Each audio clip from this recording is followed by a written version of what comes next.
Well, we are at 202, and we have, I see, more than 280 people in the room. So let's get started. Welcome to this Alliance for International Exchange webinar, time to coincide almost anyway. We're one day off, but with the 100th day of this new Trump administration. My name is Mark Overman, Executive Director of the Alliance. And I want to thank all of you, so many of you, for joining today, both from the Alliance membership as well as from the broader international education and exchange field. It's obvious from the strong RSVPs that we had to this, as well as the huge numbers of you in this room, that of course there is interest in having this update and this discussion about the last 3 months, and of course thinking ahead to where do we go from here, what do we do from here to make sure that we are promoting and protecting the programs and the field that we care so much about.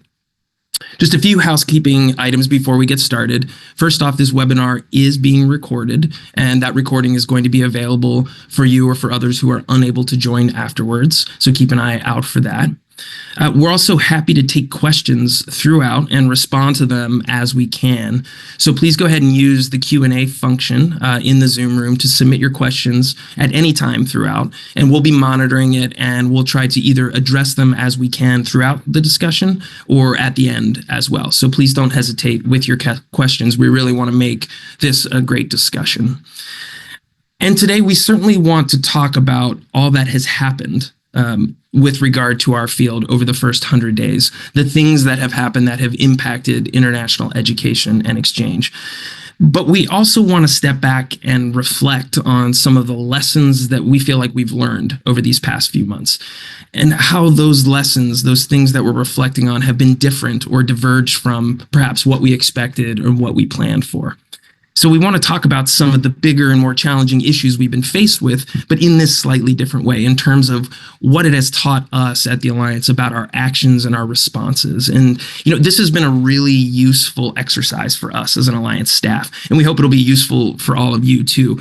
Understanding how we've responded, how we've reacted, how we've been forced to pivot, what we've seen work in regard to the action we've taken, what hasn't worked so well, what is different about what worked in the past versus what we're seeing as the actions we need to take now.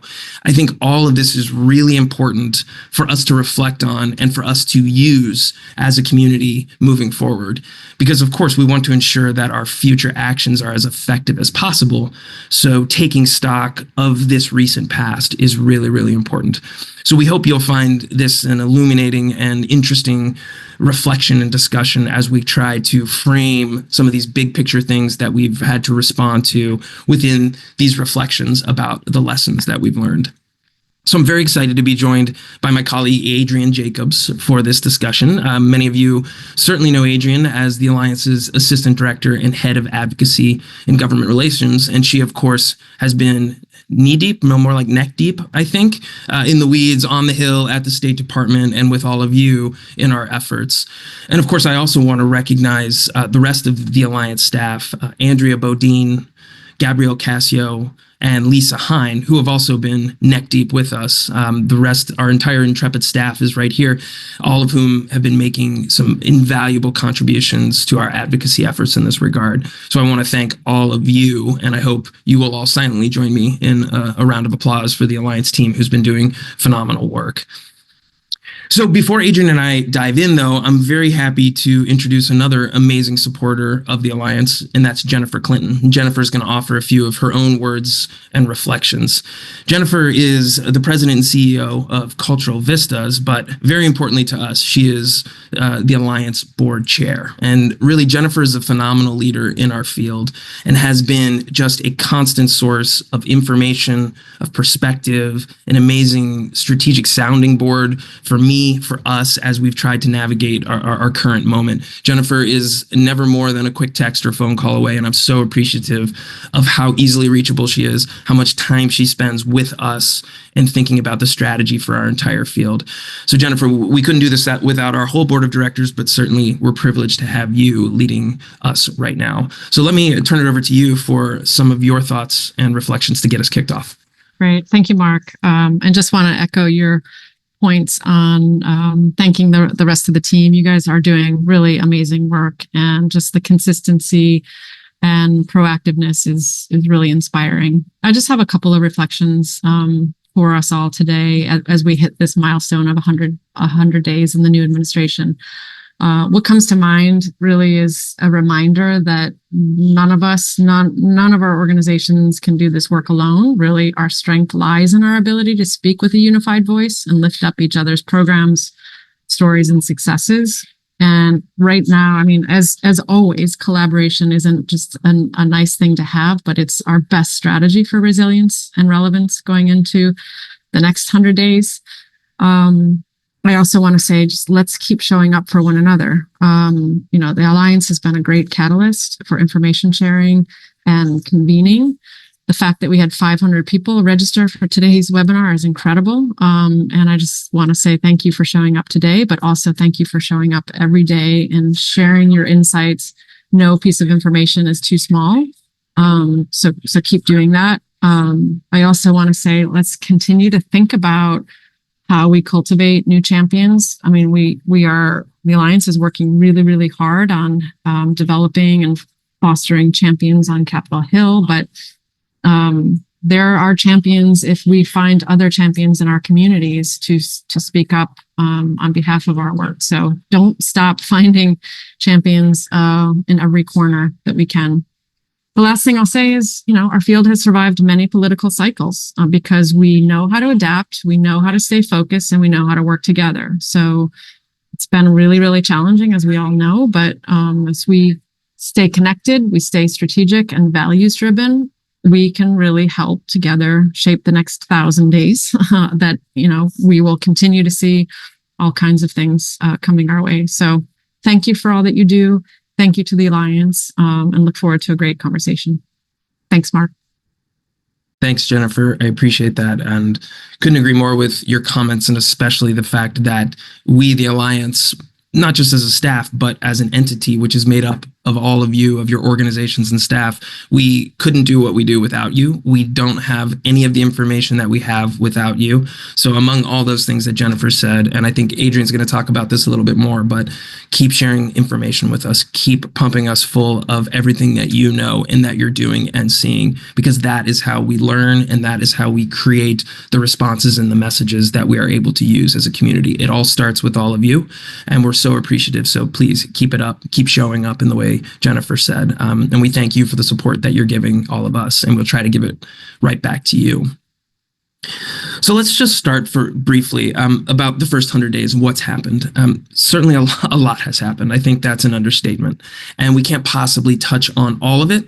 We can't mention everything that has happened as much as we would like to. And we certainly can't dive into the details of everything.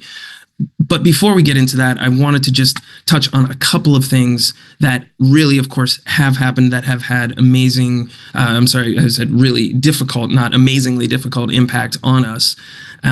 The first, of course, is the realigning foreign aid executive order and the terrible dismantling of USAID.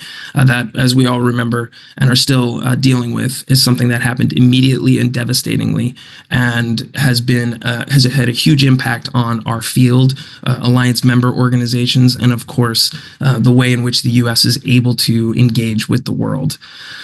A second thing that has had a huge impact on us is the executive order regarding DEI. This, of course, is something that has fundamentally impacted the way in which we think about what we do, the reasons for exchange programs, but have also had some very specific impacts on the way in which implementing organizations, State Department partners, have been able to operate. There have been a lot of things asked of implementing partners to comply with that DEI executive order that have been incredibly challenging, both sort of philosophically and fundamentally, but also just practically and administratively. The dismantling of the Department of Education, and in particular, the International Foreign Language Education Office, has been tremendously devastating. This is not something that the Alliance is working on in our day-to-day work, but we are in contact with our colleagues and fellow coalitions that are working on these issues, and it has been incredibly challenging. Another one we'll mention, of course, is enhanced screening and social media vetting for visa applicants. This, in and of itself, is not exactly new. There has been vetting and collection of social media information for visa applicants for a number of years in different forms, but a renewed focus on it, of course, has caused a lot of consternation, and we hope that will not lead to any dip in visa issuances or the ability of exchange participants to come here. Those are just a few of the things that, of course, we've been tracking, that we've been working on, that we've been hearing from all of you on. But three others that I want to point out, and they're the three that we're really going to focus on here today when we're reflecting on the lessons learned, is first, the ECA funding freeze, or otherwise known as the payment pause. Second is the State Department reorganization, which of course was announced just last week and is something that will continue to unfold, but we want to talk about how we've experienced that thus far, what we've known, what we learned but was maybe not true, and how we've been approaching that entire issue, which will be something that we have to track and press back on going forward. And then third, the international student and scholar visa revocations and SEVIS terminations. All of these, of course, are very familiar to all of you on this call, and you've all been working on in various ways. So we're going to dig into those just a little bit more. But when it comes to how we're going to talk about those lessons learned, the four lessons learned that we as a staff really came up with as we were reflecting on the last 100 days were these four. First is the importance of patience, of having patience. Perhaps one of the most challenging things to do in this moment of just constant, fast-moving activity, information, and misinformation is patience. Second is information sharing. Sharing is caring, but more important, information sharing is caring for us and for our field. Third is something that we've talked about a lot, we all know, but we've seen in I think, a different and even more illuminating light, is the power of coalitions. This is crucial to all of our ability to track and respond to everything that is going on. And finally, the process still exists. Process is still there. The asterisk is not meant to throw doubt on that, but as Adrian will get into, there's a lot of ways in which we are thinking about process, past process, and what that means for future process. So first off, patience. Let me reflect just a little bit on that. Patience is a challenge, I think, in our work at any time. And for the Alliance, of course, patience is important in any given moment, because what we are trying to do is gather the best information, the best coalitions to make the best decisions about going forward and have the most effective advocacy strategies. And that, of course, requires a lot of conversations, a lot of outreach, and a lot of building of consensus to make sure our entire alliance, our entire coalition is on the same page for moving forward. What I didn't understand and kind of do now is that this first 100 days is really taking the need for patience to a whole different level. Hence us repeating it 3 times, patience, patience, patience. And I think that comes in a number of different ways, but 2 I'll reflect on is, first off, the patience to try to absorb all of the information and activity that is coming at us and not immediately react to it, whether that's emotionally react to it or kind of logistically react to it, but instead just always take that extra beat, that extra pause, have that extra conversation to make sure that we're understanding what is going on as best as we can, always seeking as much information as possible to round out our understanding of a certain situation. Never, as much as possible, taking the first thing that we hear at completely face value and just springing ahead on that, but rather always stepping back, having that pause, interacting with each other as a staff, checking each other and saying, what do we know about this? What don't we know? How might we find out more before we take that next step of reaction? So that has been just a crucial thing to do. And in a more specific sense, making our advocacy decisions, patience has been very, very, very important. And one example that I want to give to you of how that has happened is in our reaction, response, and advocacy regarding the ECA funding freeze. You'll all remember, but of course, let me back up and just give the kind of history of the funding freeze, as that on February 12th, February 13th, the State Department announced what it billed as a temporary 15-day pause on federal grant disbursements. So in our case, on disbursements to implementing partners for ECA grant programs. This, of course, was already compounding about a week and a half, starting back at February 4th, of organizations not having received any payments. We had been tracking this for a week, 2, 3, noting that, of course, this was becoming increasingly concerning as implementing partners did not receive their usual grant disbursements in the way that they were typically accustomed to. All through this process, we continue to collect information, talk to our members, talk to our colleagues in the Department of State, make sure the Hill, our key allies on the Hill, were aware of what was going on. But we had to be patient. And this was a challenge for all of us as we were talking about it. Every day, there was a sense of, is today the day to take action? Should we be launching an advocacy campaign? Should we be, quote, going public with this?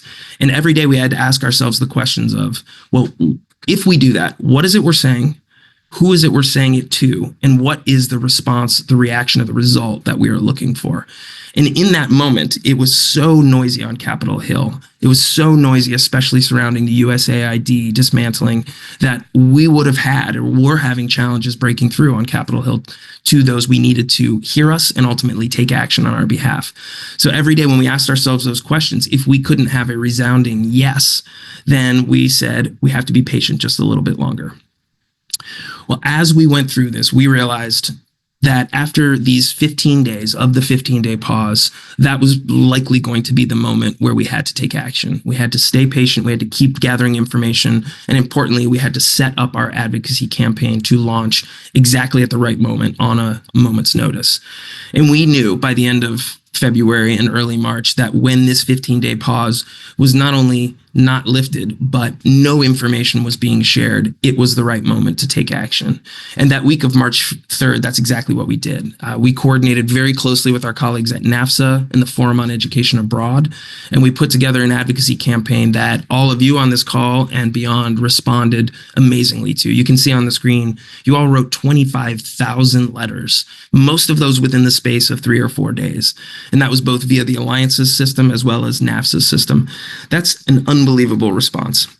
25,000 letters. That made a lot of noise on Capitol Hill. That got noticed.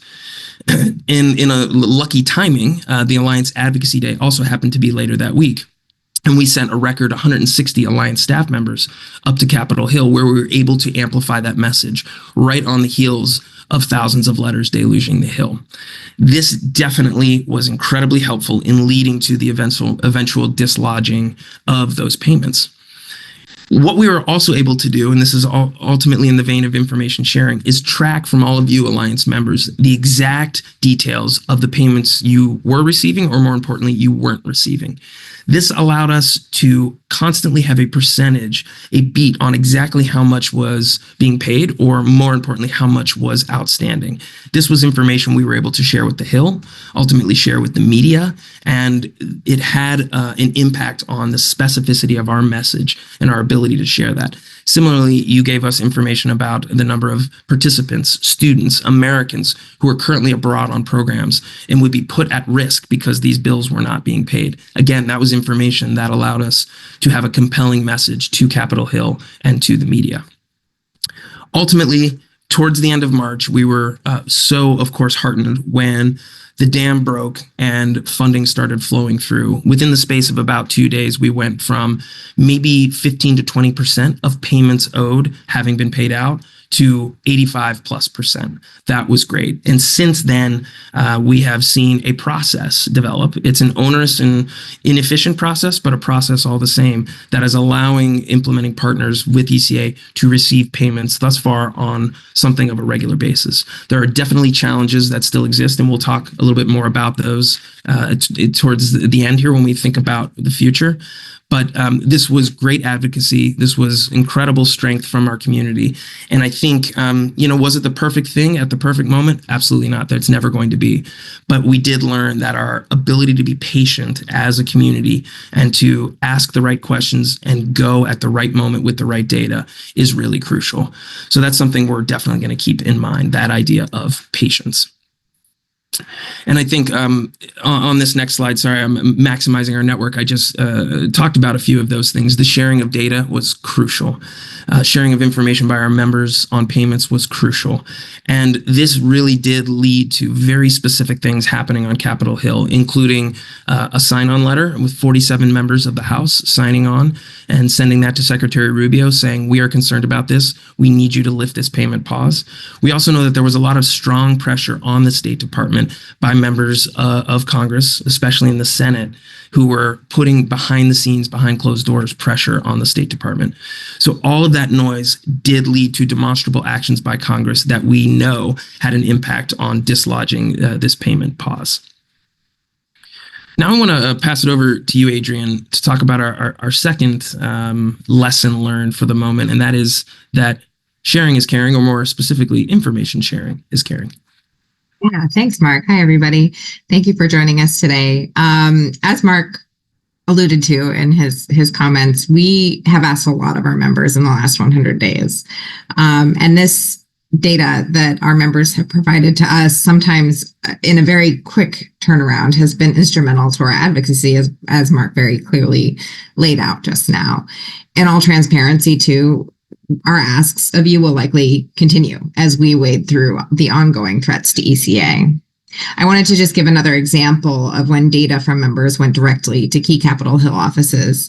And that was in response very recently to back-to-back weekend leaked memos where the reporting suggested massive damage was to be inflicted upon the Department of State. And one specifically proposed eliminating ECA altogether. In the span of a few hours on a Friday afternoon, our team was able to use data collected by Alliance members early in the year regarding participant numbers in fiscal year 25, rapid response data collected from key members that afternoon, and information from ECA contacts and data from the 2025 Bridge USA report to submit a 9-page document to Hill appropriators, illustrating in no uncertain terms the massive implications of the elimination of ECA. In addition, we used that data and subsequent data collected the following week to build a Save ECA campaign. Thankfully, the subsequent news out of the State Department didn't require us to launch this campaign, but we are prepared to launch it at a moment's notice, in large part thanks to our members' timely response to our data requests. So I am just going to reiterate what Mark said. Thank you to all of our members who have been so responsive over the last several months. We know that you are buried in work, understaffed, and the fact that you respond to us so quickly with such good data is so important to the work that we do. The leaked memos also taught us the value of information sharing between us, our friends at ECA, sources in the press, and our Capitol Hill allies on both sides of the aisle. Going into this administration, I never imagined that I would be in a position where I needed to protect government sources sharing real-time information with me. In the last 100 days, though, we've cultivated trusted, knowledgeable, and reliable sources who are part of the conversation shaping ECA in this administration. When we receive one piece of information and verify it in several different places, we've become good at cobbling together the full story. The leaked memos episode was a perfect example of the value of these sources and something we've learned over the weeks and months, that it is rare that a single one of our sources has all of the information. While the press was reporting the elimination of ECA and how the reorganization of the Department of State would be extremely damaging for international exchanges, we were hearing the exact opposite from our sources within the department. We got a hint that our sources had accurate information when Secretary Rubio himself denounced the New York Times reporting. This didn't make us any less concerned about the impending reorganization, though, until last Tuesday arrived and we learned that ECA was to remain intact. For me, a key takeaway of this whole episode was that despite everything that this administration and DOJ is attempting to do with government agencies, Secretary Rubio remains in control of his department. And our sources had the more reliable information about what the reorganization was going to be. We can't pretend that any of what's going on within the Department of State is normal right now. But in this instance, the reorganization trended less extreme compared to what was being reported. Regardless, when reporting like this happens, we stand ready to react to it with support of all of our members. But what we don't do is act before verifying the information with trusted sources and partners we've cultivated over the last several months. Just this morning, we learned that a major lawsuit was filed against the administration and its government-wide reductions in force. This lawsuit seeks preliminary injunctive relief from the large-scale firings and reorganizations, arguing that it's Congress who holds the authority to reorganize government agencies at this scale, not the unilateral executive. And I'm going to hand it back to Mark to talk about our next lesson learned. Great. Thank you, Adrienne. We often joke we feel like reporters really more than associational advocates half the time, because we're the word sources, as Adrienne was saying, never before have we referred to our quote sources as much as we have now. But it really is true that relationships matter, of course, when it comes to sharing information, but sources is an accurate thing where we are not only seeking that accurate information to build the picture, as Adrienne said, but also wanting people to make sure that they know we are discreet with our information and that we will handle it very appropriately and we will only put it out into the world in the most responsible way possible. So that is something that is very much on our minds all the time. The third lesson is that the power of coalitions. We are a coalition ourselves in the Alliance. We have several other associations/coalitions in our membership. We are members of other coalitions. So this is not a new lesson. This is something we have known for a long time and we have always been very engaged in. But it's just been particularly important at this moment in time to be a part of coalitions, to have strong relationships with other associations and coalitions in ways that are in some both expected but really outsized, I think, that are making an even bigger impact than we would have known, but also I think are drawing fine points for me as to why associations and coalitions are so important. One of them is just the sheer power and volume of our actions. As I mentioned before, when we unleashed our campaign, our advocacy campaign regarding ECA payments and the funding freeze, 25,000 letters were sent. But in no way was that just the Alliance's doing. No, it was both in coordination with NAFSA and their site, with the Forum on Education Abroad, who was also a key partner with the two of us in crafting this campaign, but so many others as well. Other organizations and associations who spread the message and who spread those letter links allowed us to get to that number. So really, it was about the partnership of making sure we had the same message at the same moment and deploying it across all of our networks that just upped our ability to have a great campaign that had an impact. And second, I think it's really important that there are other campaigns going on, such as NAFSA telling Congress that international students are essential to America's safety, that are ongoing and continuing to generate letters, noise, and buzz for something that is not a moment in time, but is an issue that is going to keep going. And this is also so crucial. And really, that leads to what I think is kind of the second lesson, and I want to talk about it with the illustrative case of the international student and scholar visa revocations and CVIS terminations that have been going on. And that lesson is something I hadn't really quite thought about in this specific a way, but that each of our associations and coalitions, though we are all together and swimming in the same direction to support international education and exchange, each of us, of course, have our own smaller spheres of expertise and focus. For the Alliance, that very much is ECA programs, ECA funding, J1 regulations, all of that world.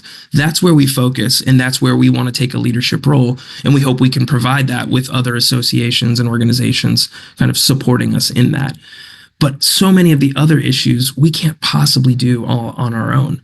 But what I realized, it's really so simple in retrospect, but it was kind of profound, is that each organization is stepping into and stepping up in their specific area of expertise. And what we are able to do is, one, glean more information from them or give more information about what our area of expertise is, and two, support them in any way that we can.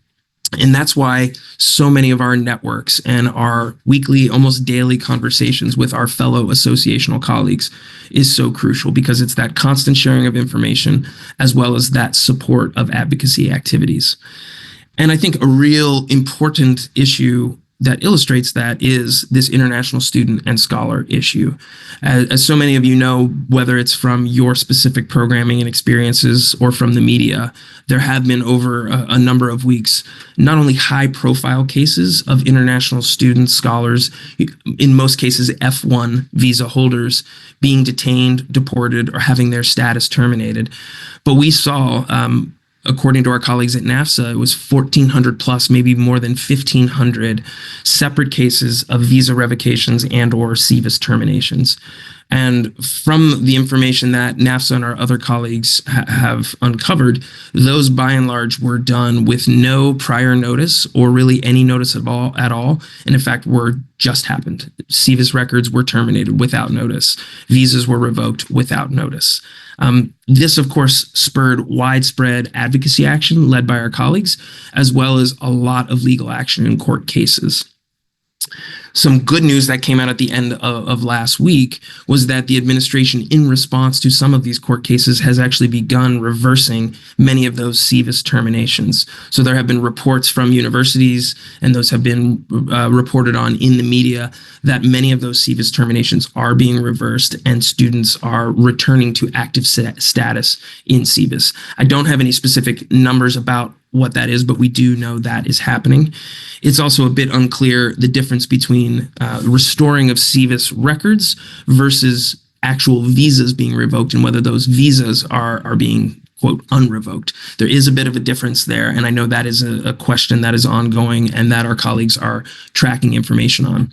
It's also important to note that this issue is not going away. This is good news at the moment that those whose SEVIS status was terminated inappropriately or unlawfully are often being restored. That is a good step, but we do know that this is going to continue to be an issue, and we have to stay focused on it to figure out how we can continue to provide support for international students and scholars. We couldn't have known all of this. We couldn't have reacted as an alliance. We couldn't have played a helpful role without the leadership of our fellow associational colleagues who are more focused on international higher education than we are.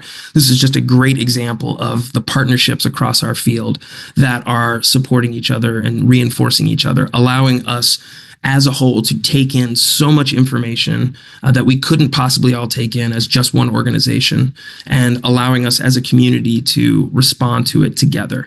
This is something that I think is a hallmark and strength of our field, is showing itself to be that right now, and I'm so confident it is going to continue going into the future.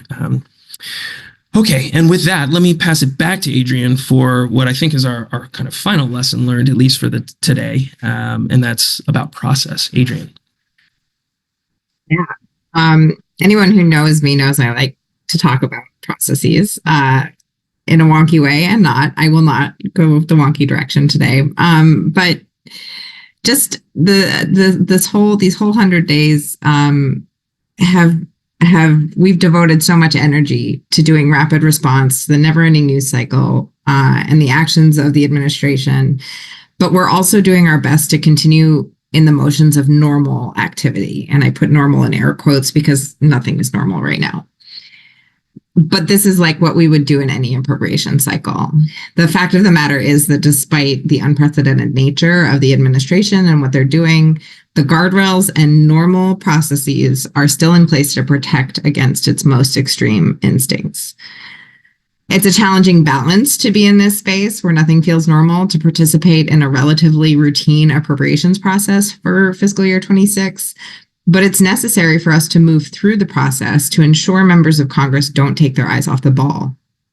In that vein, the Alliance has submitted 132 appropriations requests for ECE, which is the budget line that funds ECA. We're doing outreach with House and Senate offices for members to sign on to the annual appropriations letters supporting exchanges sponsored by Congressman Hank Johnson and Senator Cory Booker. We've submitted written testimony for the record in key hearings, and World Learning's president and CEO, Carol Jenkins, testified in person for one of these hearings. Finally, this week and next, the Alliance is on the Hill again with our Appropriations Working Group and members of our board for meetings with key appropriators.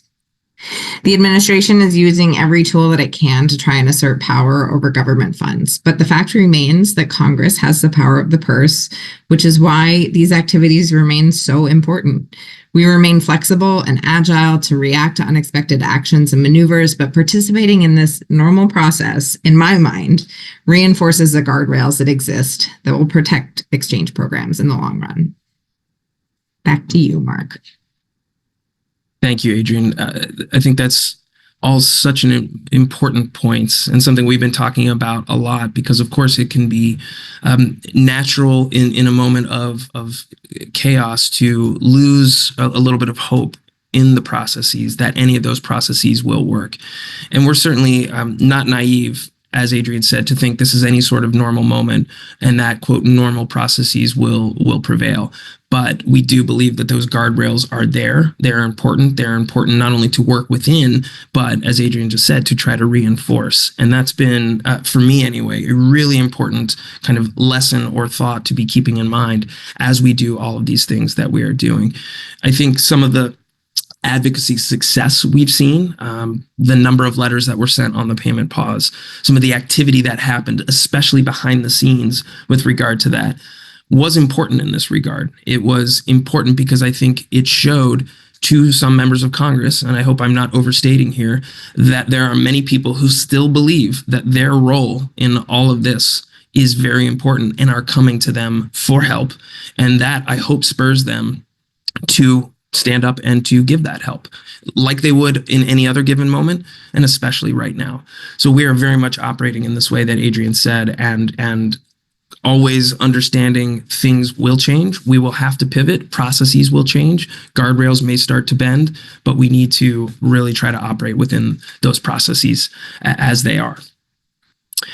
We're getting close to the end of the things that we wanted to say, so please do put any questions in the chat or the Q&A, and we can come right back to them. But I just want to end our remarks here by saying a few things. Despite so many of the challenges that we have been faced with and that we have all been responding to on a daily, weekly basis, the fact remains, first, that exchange programs in ECA are carrying on. Right now, our programs are continuing. Our programs are there. They are still making an impact day in and day out. And we know, at least from the announcement of last week's reorganization, that ECA as a bureau remains in the org chart. These are all very positive things. They are things to be proud of and very much things to build on in our work going forward. We also know that demand for our programs, for exchange programs, remains. What we have not yet heard from any of our members across various programs is any kind of dramatic dip in interest for the programs. Now, we know it is early, and we know that there is a lot still to unfold in the future here when it comes to demand. But we know that young people, scholars, professionals around the world want to be on programs that take them across borders to create these amazing life-changing experiences that our programs give them. That demand will still be there. We will work to continue to make sure it is still there, and that will make the importance of our programs very paramount. And so exchange champions still exist. We know that. For example, every conversation that we have on the Hill not only reaffirms that, but actually I think is starting to show that there are some who are really willing to step up and do things for us. The expressions of concern about all of the things that we bring to the Hill, I think, are real. And we have really seen people start to step up, start to brainstorm, especially staff who have really taken to heart the messages, the data that we are sending them. The champions exist. We may have to engage them in slightly different ways. We may have to be creative about how we hopefully urge them to take action. It may not be the exact same channels that we're used to, but those people are there, and we are every day trying to make sure we cultivate them and give them the information they need to take action on our behalf. And when it comes to current programming, visa issuance remains positive. The fact remains that we have not heard from our members reports of any demonstrable dips in visa issuances or spikes in visa denials. In fact, for many programs in which students and participants are currently interviewing for this spring and summer, we're actually hearing reports of really strong visa issuance rates. So that is a bit anomalous, but it is a fact. It is happening. Again, there is still time moving forward where things could change, but we should focus on that as a positive right now. And in addition, it seems that the immigration and exchange conversations that have come together in the past in not very helpful ways are currently remaining separate. That is something we want to continue to push as well, to really push the message that exchange programs are their own thing, are not immigration, are cultural exchange, and we want to keep those conversations separate. And finally, we're going to continue to fight on. We have so many advocacy activities happening right now, things that Adrian has already mentioned, meetings that we are currently having in DC with all appropriations members who are funding the State Department, for example. We continue to collaborate with many associations and other organizations on their advocacy activities.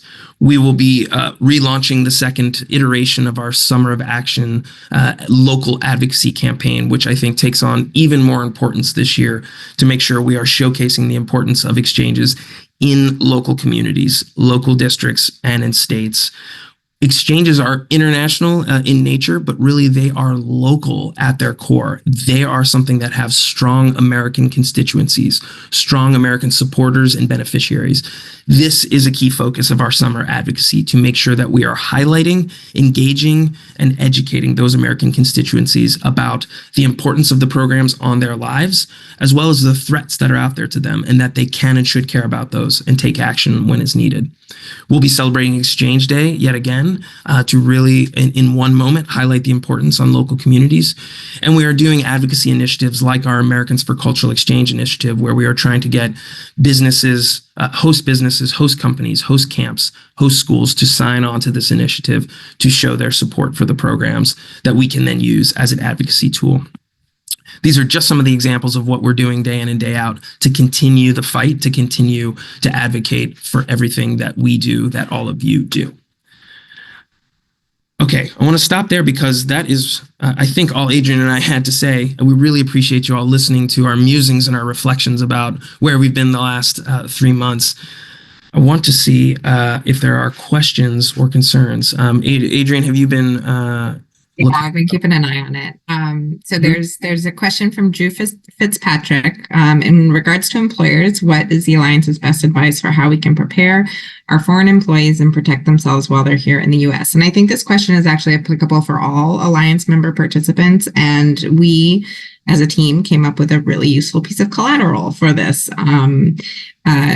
two-pager that our members can use. Mark, do you want to speak to that a little bit?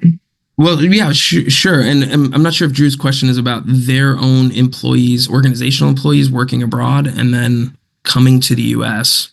Is that how you're reading that, Adrian? How are you reading it?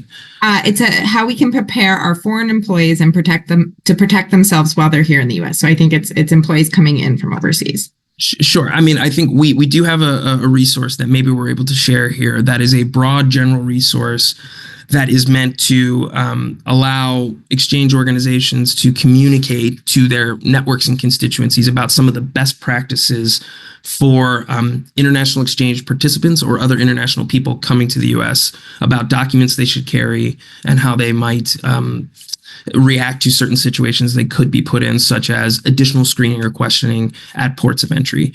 We are definitely not lawyers, and we do not want to give any sort of unfounded advice, legal or otherwise, about how you should work with, whether they're employees of your own organization who work abroad but are coming into the U.S. as international citizens or similar. So we could share that resource, but definitely I think it's important that you're checking with someone with more legal expertise when it comes to those kind of questions.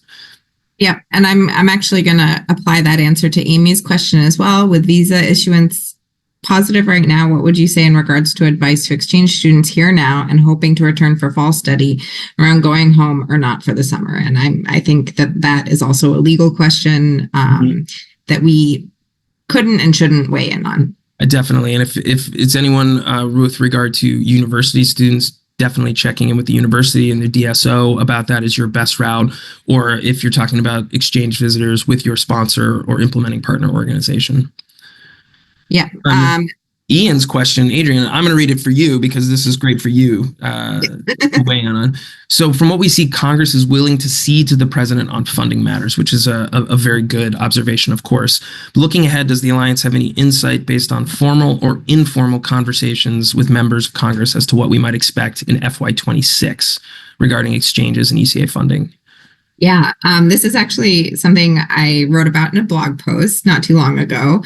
If we have that link handy, it might be good to pop it into the chat if we can. But we expect the president's FY26 budget request to be bad, to be dramatic, to be huge amounts of cuts across government, also for ECA. We've heard as much from folks who have knowledge of the budget, and that's just kind of the general expectation based on the previous Trump administration, what we experienced there. The solace that we take in the president's budget request is that it is just a request. The president's budget is a statement of values, and Congress can do with it what it will. We do expect a certain amount of acquiescence from Congress, but we do have to remember that any appropriations bill, any CR, any omnibus, we also just at this point, we don't know how the government is going to be funded in FY26 yet. All of that needs 60 votes in the Senate. And that is a logistical impossibility to pass appropriations in line with what the president's budget is going to be. So I think the short version of that is expect something drastic from the president's budget that we think will be released at the end of this month. But Congress has the real power here. Congress is going to be the one that writes and maybe passes appropriations bills, but more likely will pass a stopgap funding measure at the start of the fiscal year. And I see that my colleague Andrea did put the blog post in. Yes. Great. Thank you, Adrian. I also want to acknowledge I'm seeing in the chat a number of you putting in just commentary about visa denials you've seen in specific places for specific programs. Certainly, my remarks are not meant to indicate that there are no problems anywhere, that some of you aren't seeing challenges with visa denials or otherwise. Absolutely, that is the case currently and always is the case every year.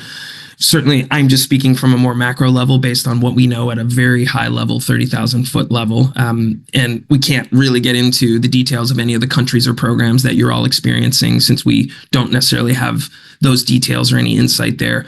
Definitely talk to, if you are an international partner who is seeing this, the sponsors with whom you work. If your other sponsors continue to feed us information so that we're aware of what is happening in places where you are seeing concerning trends. That's where we at the Alliance can and try to be helpful, is when we see trends, we try to work with consular affairs here in DC as best we can to make sure they are aware of those things and taking action. It's a challenge. It's a challenge every year to get consular affairs to take specific action that we want in places we are seeing visa difficulties. That is not just a now situation. That is an always situation. But just so you know, that is what we at the Alliance try to do. So again, any information we're able to get about concerning trends is really, really helpful. And one other question I see, Adrian, that we can tackle in the chat is, what are the thoughts the administration has in regards to privately funded and publicly funded programs? Do they see the difference? Maybe I can give it to you if you want to take a first crack. I'm happy to add. Take a first crack. So at this time, everything that we've heard from within ECA has signaled that the new leadership in the Bureau is supportive of international exchange programs, at least conceptually. And I think that also played out in Secretary Rubio's reorganization plan, that the Bureau wasn't stricken, that it wasn't dismantled. There's something very powerful about the fact that more than 90% of ECA's funding gets reinvested in U.S. communities. And there's something very powerful about the fact that Bridge USA programs and participants generate hundreds and thousands and millions of dollars for U.S. communities across this country every year. So I think that those messages have resonated. That all of that is to say, while we may not see overwhelming enthusiastic support, we are not experiencing hostility at this time. And the same goes for Bridge USA programs. I haven't really heard one way or another about the administration's view on Bridge USA either. Mark, I think you can. No, I think you've said it all very well. I think the reality is totally at a much higher level than just international exchange programs, ECA, the State Department. It's no surprise to all of you that the focus has been on funding, has been on cutting funding, has been on grants. And that is where we, meaning exchange programs, have fallen into the crosshairs. That is why putting the concept or support for exchanges aside, because I agree with Adrian that there are a lot of people in the administration, Secretary Rubio being a foremost one, who conceptually agree with what exchanges do and the programs we do.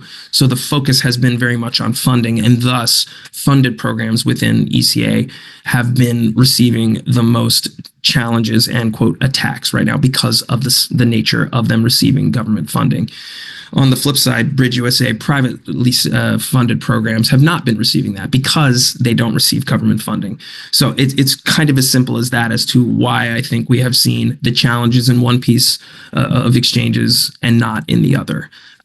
We are in no way assuming that will continue that way. We are preparing for potential attacks on any of our programs from any number of different angles.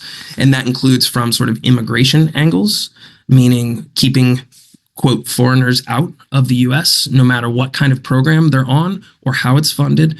We're also preparing for, of course, something we saw very dramatically in the first Trump administration, a focus on American jobs and the idea that, quote, foreigners are stealing American jobs.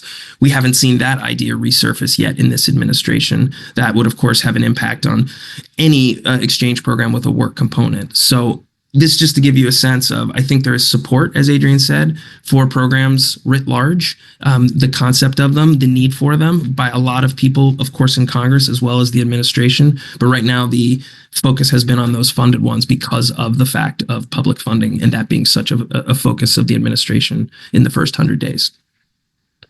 There are a lot of questions, Mark, generally about just sort of news reaching overseas locations and potential participants being aware of what's going on and maybe some wanting to cancel their participation because of what they're hearing, and how we might suggest recommendations for approaching this type of issue. It's a tough question. I was seeing that as well. And I think, Nancy, your point about wanting to make sure that they are fully aware of what is going on without causing unnecessary worry or panic. It's a line we're always trying to walk as well for different reasons. And I know you all are too. I'm very supportive of making sure people are aware of the information that is going on. And we are trying to be a resource for everyone in the community, the Alliance anyway, by putting out the information we do, whether it's through webinars like this, the blog posts that we're linking to, or otherwise. So definitely please feel free to use the information we're putting out there as much as possible.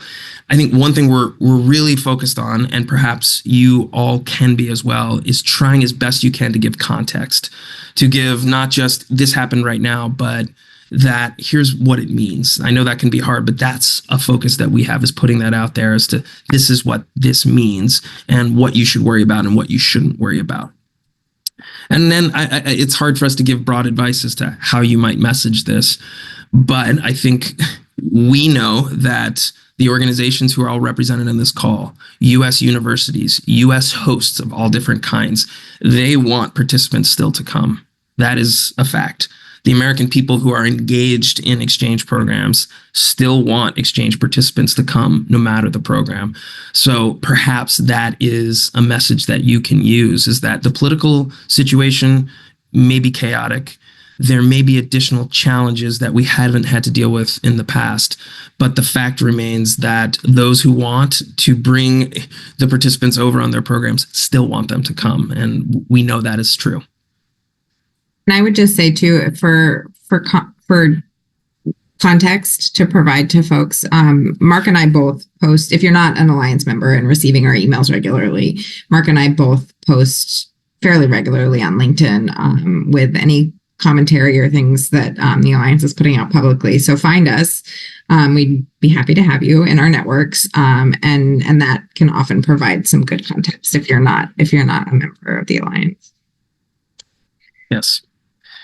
And I am seeing some specific questions and comments about very specific country situations, about travel and grace periods, about dates for specific programs. Those aren't things that we're going to get into right now, both because, mostly because we don't know the answers to those things. And those are much more specific than our knowledge base right now. But please do reach out to us if you have some information that we might have or could try to dig into. Certainly work through the sponsors that you work with if you're international partners or otherwise. I think that's really an important thing. Again, more information is good for us to be able to understand how we might take action on broader, more systemic problems.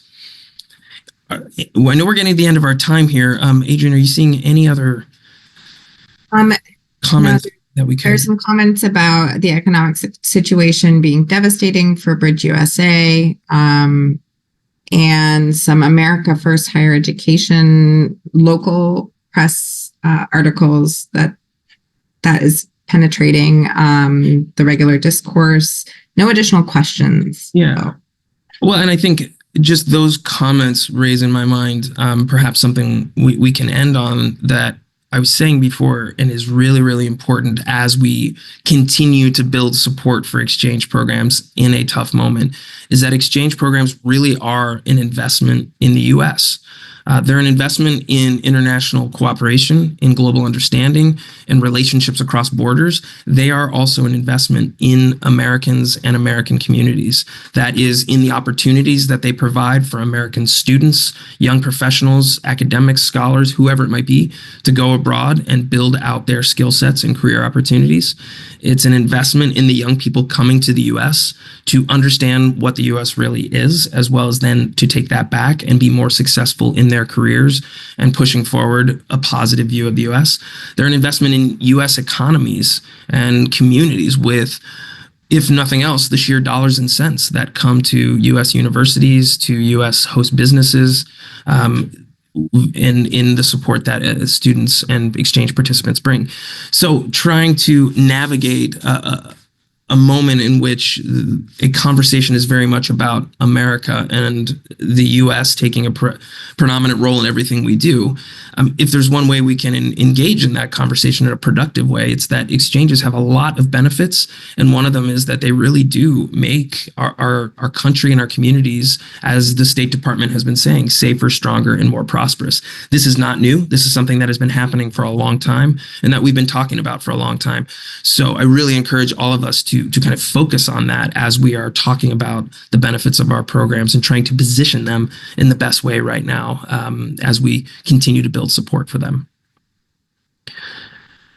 So with that, we're 2 minutes to 3, and I really want to thank you all again for attending, for your questions, for your support, and for your continued work on the programs that we all love and care about. We're here for you. We're here to answer questions, to provide information, to do anything that we can. We're going to continue our work, and we're doing it on your behalf, but most importantly, we're doing it in partnership with all of you. We couldn't do it without you. So please keep sending us that information, that data, keep sending us those notes of encouragement, because they really do mean a lot, and we'll continue to do everything that we can for the community. Thanks again for attending this 100 Days webinar, and we'll look forward to seeing you again at another event soon. Thanks again.